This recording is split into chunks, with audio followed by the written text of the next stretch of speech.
Hello students, आप सभी का बहुत बहुत स्वागत है मेरे यूट्यूब चैनल जैक फाइटर्स में। तो स्टूडेंट्स, आज हम लोग करने वाले हैं क्लास 7 मैथ्स एक्सरसाइज 1.2 का इंट्रोडक्शन। यदि स्टूडेंट्स आप लोग मेरे चैनल पर नए हैं तो वीडियो को लाइक और चैनल को सब्सक्राइब जरूर कीजिएगा। तो चलिए स्टार्ट करते हैं। देखिए, हमें पहला टॉपिक पढ़ना है पूर्णांकों के योग एवं व्यवकलन के गुण, और उसमें से पहला टॉपिक पढ़ना है योग का समृद्ध गुण। तो ये समझते हैं कि योग का समृद्ध गुण क्या होता है। तो हमें पहला टॉपिक क्या पढ़ना है बाबू लोग? तो योग का समृद्ध गुण। तो ये समझते हैं कि योग का समृद्ध गुण क्या होता है। देखिएगा, ठीक है। मान लेते हैं मेरे पास दो कोई पूर्णांक है। पहला पूर्णांक को मान लिए ए और दूसरा पूर्णांक को मान लिए बी। ओके, अब देखिए ए क्या है बताइए? एक पूर्णांक है। बी भी क्या है बताइए? एक पूर्णांक है। तो जब इन दोनों पूर्णांकों को हम जोड़ते हैं, यानी ए को हम जब जोड़ते हैं बी के साथ, तो हमें रिजल्ट के रूप में मान लीजिए सी मिलता है। और सी भी क्या है बताइए? एक पूर्णांक है। देखिए, ए को हमने क्या माना था? एक पूर्णांक। बी को भी हमने क्या माना था? एक पूर्णांक। तो देखिए, जब दोनों पूर्णांक को हम जोड़ते हैं तो रिजल्ट के रूप में हमें पूर्णांक ही मिलता है। तो ऐसे गुण को क्या कहा जाता है बताइए? योग का समृद्ध गुण। ओके, एग्जाम्पल देखिएगा। मान लीजिए हम दो को जोड़ रहे हैं तीन के साथ। तो देखिए, दो क्या है बताइए? एक पूर्णांक है। तीन भी क्या है बताइए? एक पूर्णांक है। जब आप इन दोनों को जोड़ोगे तो आपको कितना मिलेगा? पांच। पांच भी क्या है बताइए? एक पूर्णांक है। ओके, तो जब दो पूर्णांकों को जोड़ने पर आपको रिजल्ट में पूर्णांक ही मिले तो ऐसे गुण को क्या कहा जाता है बताइए? योग का समृद्ध गुण। और एक एग्जांपल देख लेते हैं। मान लीजिए -2 मेरे पास कोई पूर्णांक है, इसको हम जोड़ रहे हैं 5। ठीक है, ये भी क्या है बताइए? एक पूर्णांक है। तो -2 को जब आप जोड़ोगे 5 के साथ तो आपको रिजल्ट के रूप में कितना मिलेगा? 3 मिलेगा। तो देखिए, -2 क्या है बताइए? एक पूर्णांक है। 5 भी क्या है बताइए? एक पूर्णांक है। और जो रिजल्ट में आपको 3 मिल रहा है, ये भी क्या है बताइए? एक पूर्णांक है। तो देखिए, जब दो पूर्णांकों को जोड़ने पर आपको रिजल्ट में पूर्णांक ही मिलेगा तो ऐसे गुण को क्या कहा जाता है बताइए? योग का समृद्ध गुण। और हम क्या कह सकते हैं कि पूर्णांक योग के अंतर्गत समृद्ध होते हैं। कैसे? जब आप दो पूर्णांक को जोड़ रहे हो तो आपको क्या मिल रहा है? पूर्णांक ही मिल रहा है। तो हम क्या कह सकते हैं कि पूर्णांक योग के अंतर्गत क्या है बताइए? समृद्ध है। ओके, आइए अब योग का समृद्ध गुण क्या कहता है देख लेते हैं। देखिए, माने हम ए और बी कोई पूर्णांक है। जब इन दोनों को जोड़ रहे हैं तो मान लीजिए रिजल्ट के रूप में हमें सी मिल रहा है। ये भी क्या है बताइए? एक पूर्णांक है। एग्जाम्पल में देखिए, एक और हम 3 को जोड़ रहे हैं, ये दोनों पूर्णांक है। इन दोनों को जोड़ने पर हमें 4 मिल रहा है। ये भी क्या है बताइए? एक पूर्णांक है। अब देखिए, -1 को हम जोड़ रहे हैं 5 के साथ, ये दोनों क्या है बताइए? पूर्णांक है। तो रिजल्ट के रूप में हमें कितना मिल रहा है? 4। 4 भी क्या है बताइए? एक पूर्णांक है। ओके, अब देखिए क्या कहता है योग का समृद्ध गुण कि दो पूर्णांकों का योग सदैव एक पूर्णांक होता है। अतः हम कह सकते हैं कि पूर्णांक योग के अंतर्गत समृद्ध होते हैं। ओके, चलिए अब अगला टॉपिक करते हैं। अगला टॉपिक है मेरे पास व्यवकलन का समृद्ध गुण। तो ये समझते हैं कि व्यवकलन का समृद्ध गुण क्या होता है। तो समझिएगा, मान लेते हैं मेरे पास दो कोई पूर्णांक है। पहला पूर्णांक को मान लिया हम ए और दूसरा पूर्णांक को मान लिया हम बी। ओके, अब देखिए, एक पूर्णांक को हम दूसरे पूर्णांक से जब घटाते हैं तो दोनों का अंतर हमें एक पूर्णांक ही मिलता है। ओके, जरा समझिएगा।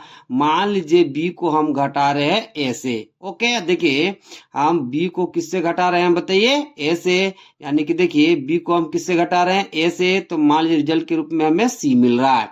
तो देखिए, जब एक पूर्णांक को आप दूसरे पूर्णांक से घटाओगे तो आपको रिजल्ट में क्या मिलेगा? एक पूर्णांक ही मिलेगा। देखिए, ए को हमने क्या माना था? पूर्णांक। बी को भी हमने क्या माना था बताइए? पूर्णांक। और जो सी आ रहा है वो भी क्या है बताइए? पूर्णांक। तो जरा समझिएगा, जब एक पूर्णांक को दूसरे पूर्णांक से हम घटाते हैं और रिजल्ट के रूप में यदि हमें पूर्णांक ही मिलता है, ठीक है, तो ऐसे गुण को हम क्या कहते हैं बताइए? व्यवकलन का समृद्ध गुण। ओके, एग्जाम्पल समझिएगा। मान लीजिए हम दो में से घटा रहे हैं तीन। ओके, देखिए, दो में से कितना घटा रहे हैं? तीन। दो क्या है बताइए? कोई पूर्णांक है। तीन भी क्या है बताइए? पूर्णांक है। तो जब दो में से आप तीन घटाओगे तो आपको रिजल्ट में कितना मिलेगा बताइए? -1 कितना मिल जाएगा? -1। तो ये भी आपका क्या है बताइए? एक पूर्णांक है। तो देखिए, जब एक पूर्णांक को आप दूसरे पूर्णांक से घटाओगे और आपको रिजल्ट के रूप में पूर्णांक ही मिले तो ऐसे गुण को क्या कहा जाता है बताइए? व्यवकलन का समृद्ध गुण कहा जाता है। और एग्जाम्पल लेते हैं। मान लीजिए -2 में से आप, ठीक है, 4 घटा रहे हो। ओके, -2 में से कितना घटा रहे हो बताइए? 4, तो आपको कितना मिलेगा बताइए, माइनस में 6। अब देखिए -2 क्या है बताइए, कोई पूर्णांक है, ठीक है। अब 4 भी क्या है बताइए, कोई पूर्णांक है। ओके, अब जरा समझिएगा, जब -2 में आप 4 घटाए तो आपको रिजल्ट में कितना मिला, माइनस में 6। तो ये भी क्या है बताइए, एक पूर्णांक है। तो देखिए, जब एक पूर्णांक को आप दूसरे पूर्णांक से घटाओगे और आपको रिजल्ट में पूर्णांक ही मिले, तो ऐसे गुण को हम क्या कहते हैं बताइए, व्यवकलन का समृद्ध गुण।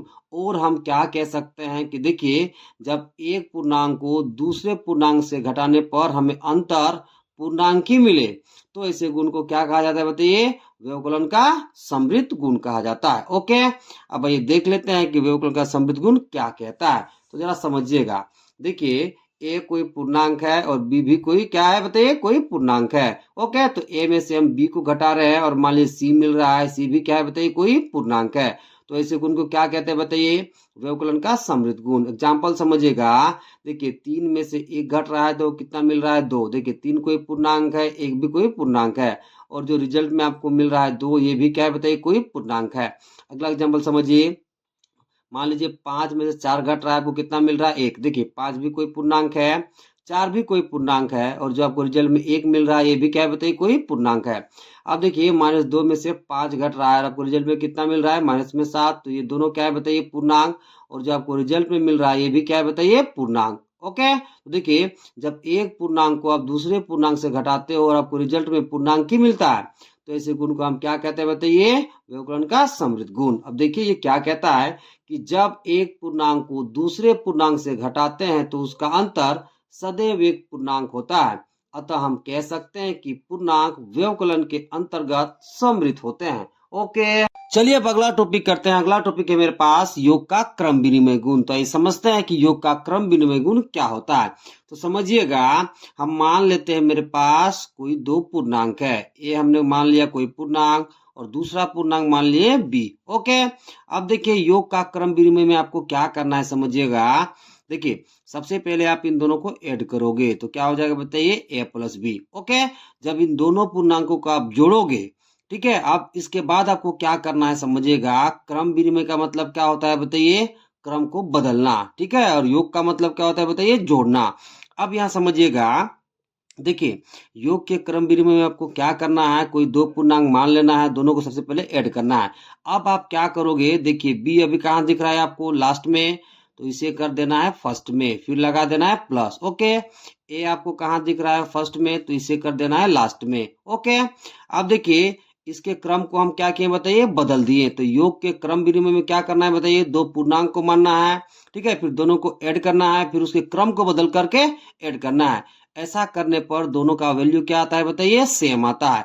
मतलब a प्लस बी और b प्लस ए का वैल्यू आपस में क्या होता है, बराबर। ओके, और ऐसे गुण को क्या कहते हैं हम, योग का क्रम विनिमय गुण। दोबारा बता रहे हैं, सबसे पहले हमने यहाँ क्या माना, a और b को पूर्णांक माना, उन दोनों को हमने क्या किया, ऐड किया, फिर इसके क्रम को बदल करके ऐड किया, यानी कि b लास्ट में था तो फर्स्ट में कर दिए, a फर्स्ट में था तो लास्ट में कर दिए। ओके, अब देखिए यहाँ LHS का वैल्यू और RHS का वैल्यू, दोनों का वैल्यू क्या होगा, बराबर होगा। तो ऐसे गुण को हम क्या कहते हैं बताइए, योग का क्रम विनिमय गुण कहते हैं। एग्जाम्पल समझिएगा, मान लीजिए हम लेते हैं एग्जाम्पल, ओके, 2 को हम जोड़ते हैं 3 के साथ। ओके, अब इसके क्रम को बदल करके जोड़ते हैं, तो देखिए 3 कहाँ है बताइए, लास्ट में, तो इसे कर देते हैं फर्स्ट में। 2 कहाँ है बताइए, फर्स्ट में, तो इसे कर देते हैं लास्ट में। ओके, अब देखिए 2 और 3 कितना होता है बताइए, 5, और 3 और 2 कितना होता है बताइए, 5। मतलब दोनों का वैल्यू क्या होता है बताइए, बराबर होता है। तो यह 5 बराबर कितना हो जाएगा, 5। यानी कि जब 2 पूर्णांकों को आप जोड़ते हैं, ठीक है, फिर उसके क्रम को बदल कर भी जोड़ते हैं, तो दोनों का वैल्यू क्या आता है बताइए, सेम आता है। तो ऐसे गुण को क्या कहा जाता है बताइए, योग का क्रम विनिमय गुण कहा जाता है। ओके, अब आइए देखते हैं कि योग का क्रम विनिमय गुण क्या कहता है। देखिए, मान लिए मेरे पास 2 के पूर्णांक है a और b, ठीक है, इसके क्रम को बदल करके हम जोड़े तो ये क्या हो गया बताइए, b प्लस है, और जब ऐसा करके जोड़ते हैं तो दोनों का वैल्यू मतलब LHS का और RHS का क्या होता है, बराबर। एग्जाम्पल देखिए, मान लीजिए 2 और हम 3 को जोड़ रहे हैं, फिर इसके क्रम को बदल के जोड़ रहे हैं, दोनों का वैल्यू क्या हो रहा है बताइए, सेम हो रहा है, यानी 2 3 5, और यहाँ पे 3 2 कितना हो रहा है बताइए, 5। तो क्रम को बदल करके जोड़ने पर भी दोनों का वैल्यू क्या आता है बताइए, सेम आता है। तो ऐसे गुण को हम क्या कहते हैं बताइए, योग का क्रम विनिमय गुण। एग्जाम्पल अगला समझिएगा, देखिए -1 को हम 3 के साथ जोड़ रहे हैं, फिर इसके क्रम को बदले तो 3 को हम जोड़ रहे हैं -1 के साथ। ओके, अब देखिए -1 और 3 को जोड़ोगे तो वो कितना मिलेगा 2, 3 और जोड़ोगे -1 को तो वो कितना मिलेगा 2। दोनों कंडीशन में दोनों का वैल्यू क्या है बताइए, बराबर है। तो ऐसे गुण को हम क्या कहते हैं बताइए, योग का क्रम विनिमय गुण। ओके, अब देखिए ये गुण क्या कहता है, पूर्णांकों के क्रम बदल देने से उनके योगफल में कोई परिवर्तन नहीं होता, अतः पूर्णांक योग के अंतर्गत क्रम विनिमय होते हैं। ओके, चलिए अब अगला टॉपिक करते हैं। अगला टॉपिक है मेरे पास व्यवकलन का क्रम विनिमय गुण। तो ये समझते हैं कि व्यवकलन का क्रम विनिमय गुण क्या होता है। तो सबसे पहले आपको क्या करना है, दो पूर्णांक मान लेना है। ओके, तो मान लेते हैं ए कोई पूर्णांक है और दूसरा पूर्णांक मान लेते हैं बी। ओके, हमने दो पूर्णांक मान लिया। अब देखिए व्यवकलन का मतलब क्या होता है, घटाना, और क्रम विनिमय का मतलब क्या होता है, क्रम को बदलना। तो जरा समझिएगा, देखिए अभी हम ए में से बी को घटा रहे हैं। ओके, देखिए ए में से किसको घटा रहे हैं, बी को। अब इसके क्रम को बदल करके घटाते हैं, यानी कि बी में से किसको घटाएंगे, ए को। देखिए अब बी में से हम किसको घटा रहे हैं, ए को। तो यही होता है व्यवकलन का क्रम विनिमय गुण। देखिए पहले हमने क्या किया, दो पूर्णांक माना। अब ए में से पहले क्या घटा रहे हैं, बी को, फिर इसके क्रम को बदल के घटा रहे हैं हम, बी में से किसको घटा रहे हैं बताइए, ए को। ऐसा जब करते हैं तो दोनों का वैल्यू बराबर नहीं आता, मतलब ये जो LHS है और ये जो RHS है, दोनों का वैल्यू इक्वल नहीं आता। ओके, तो हम क्या कह सकते हैं कि व्यवकलन है ना, पूर्णांक के अंतर्गत क्रम विनिमय नहीं है। कैसे समझिएगा, मान लीजिए दो पूर्णांक हम मान लेते हैं 2 और 3। ओके, अब देखिए मान लीजिए 2 में से हम 3 को घटाते हैं। ओके, अब इसके क्रम को बदल करके घटाते हैं, यानी कि 3 को अब किससे घटाएंगे बताइए, 2 से। ओके, तो देखिए जब 2 में से 3 जाएगा तो कितना मिलेगा, -1, और 3 में से 2 जाएगा तो कितना मिलेगा, 1। तो आप देख सके इधर कितना है बताइए, माइनस में 1, इधर कितना है बताइए, प्लस में 1। तो क्या दोनों बराबर है, तो बराबर नहीं है, यानी कि 2 - 3 बराबर नहीं होगा 3 - 2। इसलिए हम कह सकते हैं कि व्यवकलन के अंतर्गत पूर्णांक क्रम विनिमय नहीं होता। ओके, और एक बार आपको समझा रहे हैं, देखिए व्यवकलन का क्रम विनिमय गुण क्या होता है कि सबसे पहले आपको दो पूर्णांक लेना है। ओके, अब देखिए पहला कंडीशन में आपको क्या करना है कि बी को घटाना है ए से, फिर इसके क्रम को बदल करके घटाना है, यानी कि बी में से आपको घटाना है ए को। जब ऐसा आप करोगे और एग्जाम्पल लेकर के देखोगे तो इधर LHS का वैल्यू और RHS का वैल्यू बराबर नहीं आता। तो अतः हम क्या कह सकते हैं कि व्यवकलन के अंतर्गत पूर्णांक क्रम विनिमय नहीं होते। ओके, तो देखिए ये गुण क्या कह रहा है, देखिए मान लिए दो पूर्णांक हम लिए ए और बी। ठीक है, पहले घटा रहे हैं बी को ए से, ठीक है, फिर इसको क्रम को बदल के घटा रहे हैं, ए को घटा रहे हैं बी से। ओके, तो जब ऐसा करते हैं तो दोनों का वैल्यू बराबर नहीं आता। एग्जांपल समझिएगा, देखिए एक में से घटा रहे हैं 2 को, फिर इसके क्रम को बदल दिए। अब देखिए 2 में से घटा रहे हैं 1 को, तो देखिए 1 में जब 2 जाएगा तो वो कितना मिलेगा, -1, और 2 में से 1 जाएगा आपको कितना मिलेगा, 1। तो आप देख सकते हैं ये दोनों बराबर नहीं है, तो आप यहाँ क्या करोगे, काट दोगे, और यहाँ पर भी क्या करोगे, काट दोगे, मतलब 1 - 2 बराबर नहीं है 2 - 1। ओके, अगला एग्जाम्पल देखिए, मान लीजिए 5 में से 2 जा रहा है, फिर इसके क्रम को बदल के हम घटा रहे हैं 2 में से -5। अब देखिए 5 में से 2 गया तो वो कितना मिला, 3। ओके, और 2 में से -5 गया तो वो कितना मिला, -3। तो यहाँ भी देखिए दोनों बराबर नहीं है, तो बीच में क्या करोगे, काट दोगे, और यहाँ पर भी क्या करोगे, काट दोगे। ओके, अब देखिए क्या कह रहा है कि पूर्णांकों के लिए व्यवकलन क्रम विनिमय नहीं है।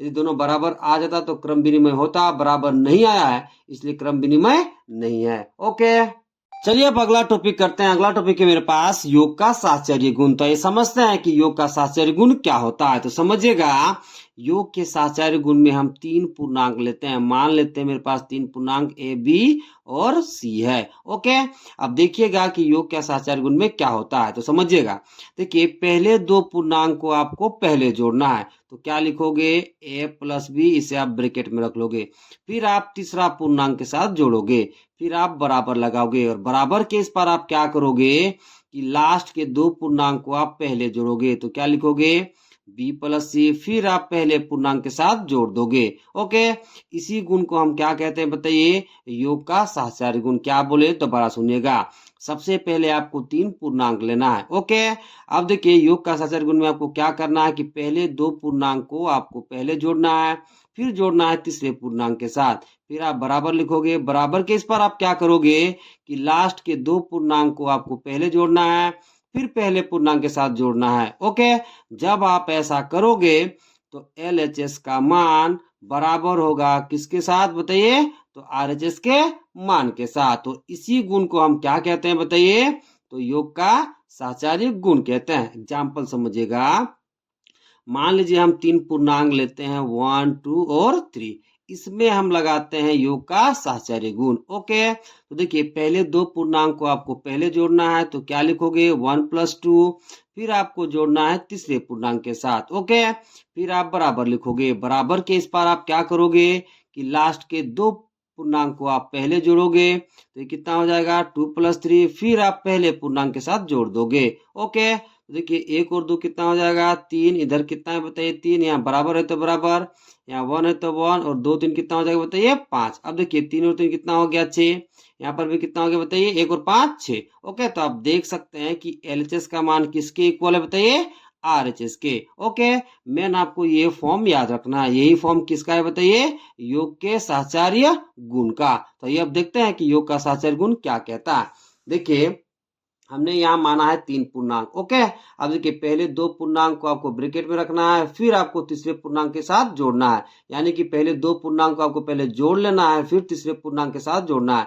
बराबर के इस पर आप क्या करोगे कि लास्ट के दो पूर्णांक को आप पहले जोड़ोगे, फिर आप जोड़ोगे पहले पूर्णांक के साथ। ओके, एग्जाम्पल हमने लिया है, देखिए 1 2 3 को पूर्णांक माना है। ठीक है, देखिए पहले हमने 1 और 2 को ब्रैकेट में बंद रखा है, फिर तीसरे पूर्णांक को बाहर रखा है। बराबर के इस पर देखिए कि लास्ट के दो पूर्णांक को हमने पहले जोड़ा है, फिर जोड़ा है पहले पूर्णांक के साथ। जब ऐसा करते हैं तो देखिए इधर कितना वैल्यू आया इसको जोड़ने पर 6, इधर भी कितना है बताइए 6। तो आप देख सकते हैं कि दोनों का वैल्यू क्या है बताइए, सेम है। ओके, इसी गुण को क्या कहा जाता है बताइए, योग का साहचर्य गुण। मेन आपको ये फॉर्म याद रखना है। ओके, अब देखिए ये गुण क्या कहता है, अतः हम कह सकते हैं योग के अंतर्गत पूर्णांक साहचर्य होते हैं। साहचर्य क्यों होते हैं, क्योंकि LHS का वैल्यू किसके इक्वल आया बताइए, RHS के। ओके, चलिए अब अगला टॉपिक करते हैं। अगला टॉपिक है मेरे पास व्यवकलन का साहचर्य गुण। तो ये समझते हैं कि व्यवकलन का साहचर्य गुण क्या होता है। तो समझिएगा, व्यवकलन के साहचर्य गुण में हम तीन पूर्णांक लेते हैं। तो मान लेते हैं ABC कोई तीन पूर्णांक है। ओके, अब देखिए इस गुण में क्या होता है समझिएगा। देखिए सबसे पहले आपको क्या करना है, A में से B को घटाना है, फिर घटाना है C को। क्या बोले, सबसे पहले आपको क्या करना है, A में से B को घटाना है, फिर किसको घटाना है बताइए, C को। तो उसके लिए क्या लिखोगे, देखिए A - B, मतलब A में से हम किसको घटाएं बताइए, B को, फिर किसको घटाना है बताइए, C को। अभी के लिए आप यहाँ बराबर मान लोगे। ओके, अब देखिए बराबर के इस पार क्या होता है, देखिए सबसे पहले आपको घटाना है B में से C को। तो उसके लिए क्या लिखोगे, B - C, फिर इस पूरे को घटाना है A में से। ओके, इसी गुण को हम क्या कहते हैं बताइए, व्यवकलन का साहचर्य गुण। दोबारा बता रहे हैं कि व्यवकलन के साहचर्य गुण में सबसे पहले आप तीन पूर्णांक लोगे। ओके, अब देखिए अब क्या करते हैं, A में से आपको B घटाना है, फिर घटाना है C को। अभी के लिए आप यहाँ बराबर लोगे। ठीक है, एग्जाम्पल में हम देखेंगे बराबर होगा कि नहीं होगा। ठीक है, और बराबर केस पर हम क्या करते हैं कि B में से हम घटाते हैं C को, फिर इस पूरे को घटाते हैं A से। ओके, अब एग्जाम्पल लेकर के देखते हैं कि यहाँ बराबर होता है या फिर नहीं होता। ओके, यदि होगा तो व्यवकलन के अंतर्गत पूर्णांक साहचर्य होंगे, और यदि बराबर नहीं होगा तो हम कहेंगे कि व्यवकलन के अंतर्गत पूर्णांक साहचर्य नहीं होते हैं। तो चलिए एग्जाम्पल लेते हैं। तो मान लेते हैं मेरे पास कोई तीन पूर्णांक 1 2 और 3 है। देखिए इसमें हम क्या लगाते हैं बताइए, व्यवकलन का साहचर्य गुण। तो देखिए 1 में से पहले आपको 2 को घटाना है, तो क्या लिखोगे 1 - 2, फिर घटाना है आपको 3 को। ठीक है, अभी के लिए आप यहाँ बराबर मान लोगे। अब देखिए बराबर के इस पर आप क्या करोगे, 2 में से पहले घटाना है आपको 3 को। तो 2 में से पहले आप घटाओगे 3 को, फिर इस पूरे को घटा दोगे 1 से। ओके, तो चलिए इसे कैलकुलेट करते हैं और देखते हैं बराबर होता है या फिर नहीं होता। तो देखिए 1 में से जब 2 जाएगा तो आपको कितना मिलेगा, माइनस में 1, इधर कितना है माइनस में 3। देखिए यहाँ 1 की जगह 1, माइनस की जगह माइनस, 2 में से जब 3 जाएगा तो वो कितना मिलेगा, माइनस में 1। ओके, अब देखिए -1 और -3 आपस में जुड़े कितना हो जाएगा, माइनस में 4। अब देखिए 1 की जगह 1, माइनस माइनस गुना होगा तो कितना मिलेगा, प्लस, इधर 1 है तो 1। देखिए -4 बराबर कितना आ गया, 2। तो आप यहाँ देख सकते हैं कि LHS का मान RHS के इक्वल नहीं है, यानी कि दोनों बराबर नहीं है। तो हम क्या कह सकते हैं कि A - B ब्रैकेट के भीतर माइनस सी बराबर नहीं होगा ए माइनस ब्रैकेट के भीतर बी माइनस सी, यानी कि व्यवकलन के अंतर्गत पूर्णांक साहचर्य नहीं होते हैं। ओके, तो चलिए अब अगला टॉपिक करते हैं। अगला टॉपिक है मेरे पास योजतत्समक। तो ये समझते हैं कि योजतत्समक क्या होता है। तो समझिएगा, मान लेते हैं मेरे पास कोई पूर्णांक ए है। ओके, अब देखिए जब आप ए में 0 जोड़ोगे तो आपको वही मिल रहा है। देखिए ए में 0 जोड़े तो हमें कितना मिल रहा है बताइए, ए मिल रहा है। कहने का मतलब क्या है कि किसी पूर्णांक में आप 0 जोड़ोगे तो आपको वही पूर्णांक मिल जाता है। तो देखिए ए को हमने क्या माना था पूर्णांक, उसमें हमने क्या जोड़ा 0, तो हमें क्या मिल गया ए ही। ओके, इसलिए देखिए, इसलिए हम 0 को क्या कहते हैं बताइए, योजतत्समक कहते हैं। क्यों कहते हैं कि देखिए किसी पूर्णांक को आप 0 के साथ जोड़ोगे तो उस पूर्णांक में कोई परिवर्तन नहीं आता, मतलब हमें फिर से वही पूर्णांक मिल जाता है। इसलिए 0 को क्या कहा जाता है बताइए, तो योजतत्समक कहा जाता है। एग्जाम्पल समझिएगा, मान लीजिए 5 मेरे पास कोई पूर्णांक है, इसको जब हम जोड़ रहे हैं 0 के साथ तो हमें कितना मिल रहा है बताइए, 5 ही मिल रहा है। इसलिए 0 को क्या कहा जाता है बताइए, योजतत्समक कहा जाता है। क्योंकि 0 को जब हम जोड़े 5 के साथ तो इस पूर्णांक 5 में कोई परिवर्तन नहीं आया, इसलिए 0 को क्या कहते हैं, तो योजतत्समक कहते हैं।